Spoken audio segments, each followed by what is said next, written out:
Sore hari ini saudara di Rumah Pilkada kita akan ulas juga hasil survei terbaru elektabilitas paslon di Pilkada Jakarta yang dirilis oleh Carta Politika. Apa saja kemudian faktor yang membuat pasangan Ridho unggul? Kita bahas bersama dengan peneliti Carta Politika ada Nahrudin. Selamat sore Mas Nahrudin dengan Maidop di sini. Ini jadi menarik ya. Tadi Direktur Eksekutif dari Carta Politika Yunarto Wijaya juga menyebut ini sebenarnya harus ekstra kerja kalau memang serius mau memenangkan Pilkada Jakarta. Dan juga soal kalau kita membaca apakah kemudian ini harus bakalan jadi ada 2 putaran untuk Pilkada Jakarta dari hasil survei Carta Politika? Ya, kalau kita lihat dari hasil survei Carta Politika memang ada pekerjaan yang cukup berat, saya bilang dari pasangan Ridho. Karena kalau dilihat dari tren dari beberapa rilis survei di Lembaga Survei Indonesia, Poltreking, dan akhirnya Carta, ada sedikit penurunan terkait elektabilitas pasangan Ridho. Sementara pasangan Pramono dan Dul itu mengalami kenaikan. Sementara apakah ini akan berlangsung 2 putaran? Kalau tadi kita baca memang kalau memang ada pasangan ketiga ini sampai di 2 digit, ini akan memungkinkan putaran kedua itu sangat terbuka di Pilkada Jakarta. Sementara kalau pasangan ketiga itu hanya di bawah 10% atau di bawah 2 digit, kemungkinan tetap akan hanya 1 putaran. Tapi masih bisa dilihat sangat dinamis, karena kalau kita lihat rentang survei di masing-masing lembaga ini kan kurang lebih hanya 1 minggu sampai 2 minggu jedanya. Jadi saya rasa memang elektabilitas di masing-masing paslon ini akan sangat bertarung sangat ketat, karena di rentang 2 minggu saja ada perbedaan penurunan atau kenaikan dari masing-masing paslon. Oke, Anda tadi sempat bilang ya kalau dari angka periode surveinya ini kan hanya beda seminggu dengan LSI dan juga Poltreking, tapi Pramono Rano ini trennya terus naik begitu ya, apa faktornya?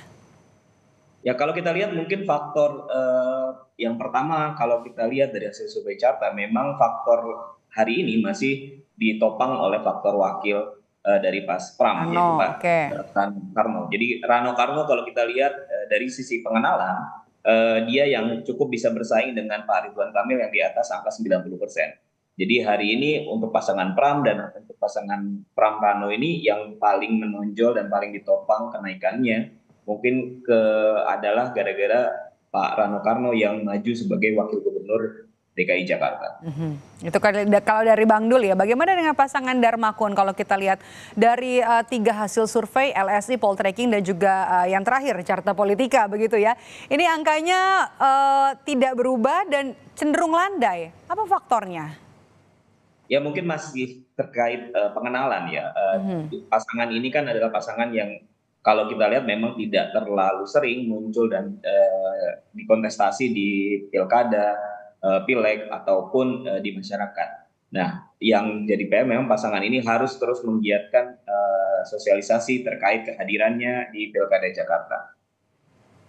Oke, ini jadi PR ya, termasuk juga tadi yang Mas Toto bilang kalau memang serius mau bertarung di Pilkada Jakarta, pasangan Darmakun ini harus ekstra kerja karena juga memang ini adalah pasangan independen begitu. Ini juga jadi menarik nih Mas Nahrudin, kalau kita lihat ada undecided voters atau juga swing voters dalam hasil survei terbaru dari Carta Politika. Apakah kemudian angka ini masih bisa berubah nanti? Ya kalau kita lihat dari sisi pengetahuan pilkada pun di DKI Jakarta kan hanya baru di angka 80% ya. Jadi undecided voters akan sangat berpengaruh terhadap masing-masing paslon. Terutama juga mungkin undecided voters ini akan melihat bagaimana program-program yang akan dikembangkan oleh masing-masing paslon, akan disosialisasikan.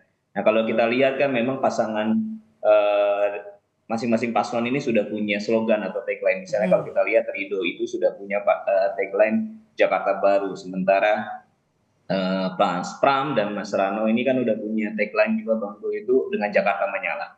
Pun di hasil rilis kita kalau kita lihat kesukaan atau pengenalan paling tinggi itu terkait slogan dari Mas Pram dan Bang Rano, yaitu Jakarta Menyala. Mungkin juga ini kalau kita lihat juga sebagai antitesa mungkinnya dari Pak Anies Baswedan. Kalau Jakarta Baru itu kan berarti merubah sesuatu yang sudah dilakukan dari gubernur-gubernur sebelumnya. Tapi kalau kita lihat Jakarta Menyala kan prinsipnya harusnya lebih terkait merubah yang belum baik menjadi baik.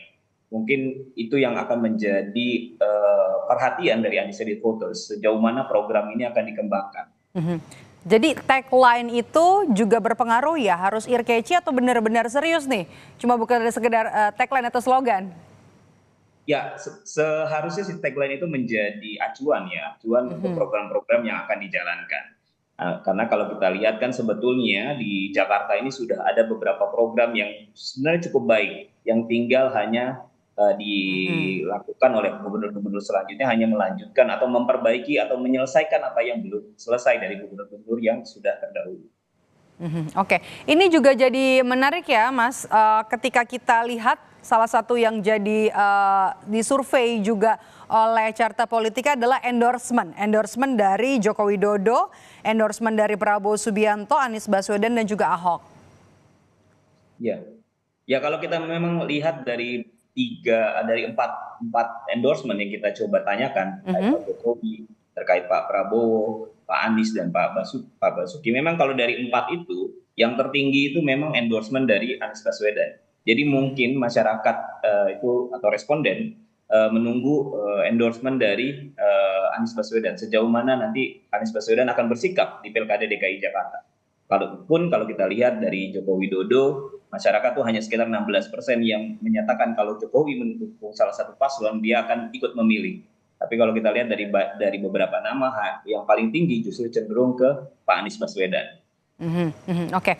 Ini juga jadi menarik karena surveinya Carta Politika yang terbaru ini kan dilakukan sebelum debat ya, debat yang akan digelar pada hari Minggu.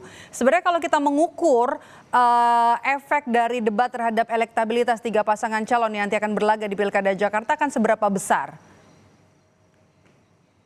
Bagi saya, kalau hipotesa saya ya, kalau melihat efek debat di Pilkada Jakarta itu sangat besar ya, karena Mhm, kecenderungannya masyarakat Jakarta itu sangat kritis ya. Dia akan melihat mhm, bagaimana program-program itu akan dipaparkan. Lalu sejauh mana program-program yang dipaparkan itu realistis untuk dilakukan. Kalau kita lihat juga beberapa pilkada-pilkada sebelumnya di DKI Jakarta, masyarakat cenderung menikmati atau menyaksikan debat itu secara khusus, karena mereka melihat, memilih dan mencari siapa yang pada akhirnya akan dipilih nanti di Pilkada 27 November. mhm. Memang menanti ya kalau kita lihat dari karakteristik pemilih dari Jakarta justru sebenarnya menunggu debat dibanding kampanye yang sudah dilakukan karena cenderung sama belusukan. Tapi kalau bisa kita lihat ini debat yang akan terjadi pada hari Minggu besok terutama debat perdana nih bakalan adu gagasan, ide-ide dan juga program atau hanya sekedar adu gimmick? Ya baiknya memang seharusnya masing-masing paslon ini melakukan adu-adu program ya. Pun Mhm. juga beberapa kali Mas Pram juga tadi kita sempat baca beberapa lirisnya, kalau bisa lebih banyak dibahasakan itu program bukan singkatan. Itu kan menyindir bahwa sebaiknya debat nanti isinya itu tentang program. Bagaimana kita paling tidak bisa menguliti Mhm. apa yang baik program itu untuk masyarakat Jakarta. Mhm, jadi lebih baik adalah benar-benar adu program. Tapi setelah debat ini juga nanti kemungkinan elektabilitas bisa berubah ya, apalagi kalau ada yang blunder ternyata dalam debat. Ya sangat sangat dimungkinkan dengan tingkat kedinamisan, informasi yang Mhm, sangat terbuka dan kritisnya masyarakat Jakarta sangat terbuka, elektabilitas ini akan turun naiknya sangat dinamis. Bahkan rentannya kalau kita lihat dari pilkada di 2017 itu sangat pendek, bisa dalam mhm. taraf 1 minggu atau 2 minggu itu akan ada perubahan yang cukup berarti di pilkada Jakarta ini. Mhm, ada efek ya tentunya ya. Kalau Anda lihat dari kalau tiga pasangan calon ini berkaca atau melihat dari hasil survei tiga lembaga survei LSI, Poltreking dan juga yang terakhir ada Carta Politika, opsi yang akan mereka lakukan melakukan banyak sekali manuver dalam debat atau justru sebenarnya main aman nih supaya elektabilitasnya tidak tergerus. Ya kalau saya melihat ya, tidak bisa menggambarkan secara utuh, tapi memang sebaiknya memang akan ada opsi yang aman ya, kalau Oke. tidak melihat dari pilkada-pilkada sebelumnya, sekarang kan justru resistensi atau program itu lebih dikedepankan ya, karena tidak ada lagi politisasi agama, ada suku atau sara.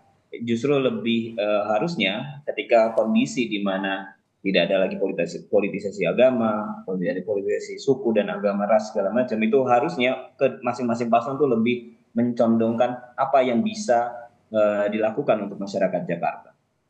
Baik, 3 lembaga survei, ada LSI, Poltreking, yang terbaru adalah Carta Politika sudah merilis hasil survei 3 pasangan calon yang nanti akan bertarung di Pilkada Jakarta. Apakah kemudian angka ini juga nanti akan berubah setelah debat yang akan digelar pada hari Minggu 6 Oktober 2024? Kita lihat nanti. Terima kasih sudah bergabung bersama kami, Mas Nahrudin. Sehat selalu. Terima kasih, Mbak.